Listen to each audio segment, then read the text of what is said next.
Hey parents, Gina here. I'm a speech therapist. I'm also a mom. And this channel is all about you. This is a parent resource.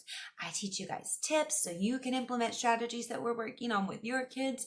And then I provide practice for your kids. So if there's something you want help with or that your child's struggling with, comment down below. I can give you any sort of topic you can think of from ages birth all the way through high school. I know. I love to incorporate things that they're working on in their everyday school and then along with skills that can help with their speech. So I wanted to give you guys more of a basic video for just expanding vocabulary and improving writing and descriptive skills, like just speaking about an object or writing it down. So this is a really, really hard skill. I want you guys just to think of something like a cup and how you would describe it. Sometimes we come up with something really basic because we know what a cup is, and it's really hard to just give extra words for that. And that's the same for your kids.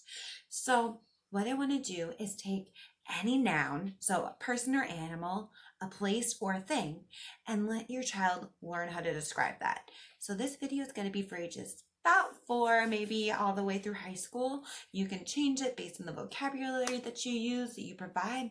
And all we're going to do is use 5 senses to describe things. So I do love Susan L. Smith. She created a really, really awesome program called EET. I put a video on for that too. So if your child is struggling with that, jump down here. This video is for you. So let's talk about the 5 senses just real quick and how your child can benefit from using the 5 senses to describe what they're working on. So see, this one's really, really inclusive. So see is obviously basic, is what do you see?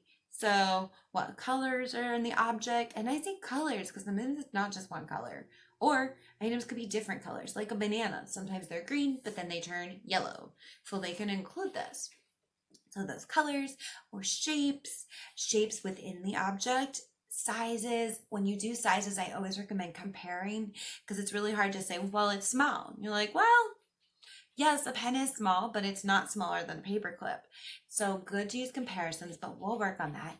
Where can they see these things? And then what do we see them doing, or what do we see people doing with the items?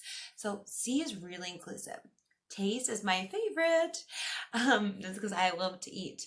But taste is not just what it tastes like the flavors that we're tasting, like sour and sweet, but also the textures, like a soft, warm cookie, or maybe something like mandarin oranges that burst in your mouth. And smell, so what does it smell like? Is it a good smell, a bad smell? Is it strong, or is it hard to smell? Or maybe does that smell remind you of something else? And then let's see, hearing. Hearing is one that I want you to really think about, not just what it sounds like. Do they like the noise? Is it loud? Is it quiet? Hard to hear? And then touch. So what are you touching, first of all? What kind of material? And then what's it feel like? Is it bumpy, smooth, soft? Is it sticky maybe, or wet? So many great vocabulary words, so many ways to expand on that and really work on just growing their language, whether they're speaking, writing. These are all amazing skills to help your child. So comment down below with questions. Make sure you stay on here. I'm going to show you guys just a couple examples of what I'll be doing with your child and how they can practice. And then don't forget to set your kids up for the practice videos. Don't forget, with practice videos, you can always let them do these videos on their own, or you can do them with them together and talk about some of the things you're working on. I encourage kids, and I say in the videos a lot, pause my video. Don't just hear my answers. Pause it. Take a minute, and then you come up with an answer on your own, and then we can talk about what I got. If you guys like doing this and your kids fly through my practice examples, which I expect them to, they're super smart, they're going to get this. And eventually they're not going to need to watch those.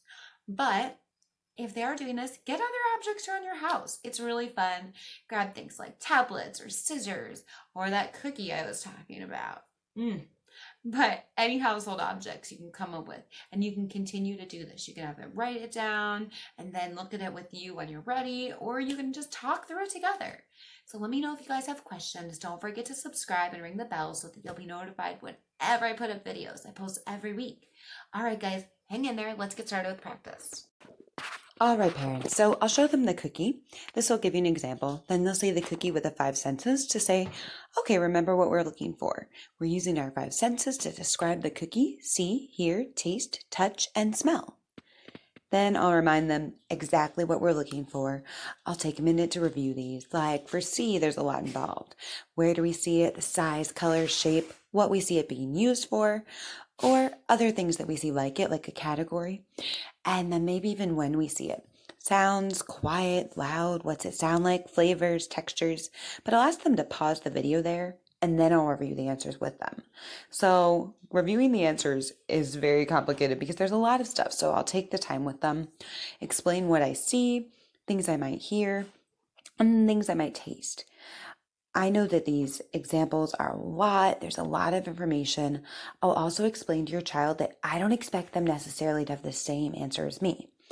I want them to understand that there are lots of different answers. For example, maybe your child in their mind has decided that we're describing a cookie with rainbow sprinkles. That is absolutely fine as long as they're explaining it in their words. They can always show you guys their answers after, almost as if it were like a homework assignment. But if you have questions, please comment down below. I'm happy to help any way that I can. All right, guys, don't forget to subscribe. Also, make sure you ring the bell. When you ring the bell, you'll be notified anytime that I post a new video. So, you guys have a great day, and I hope this helps.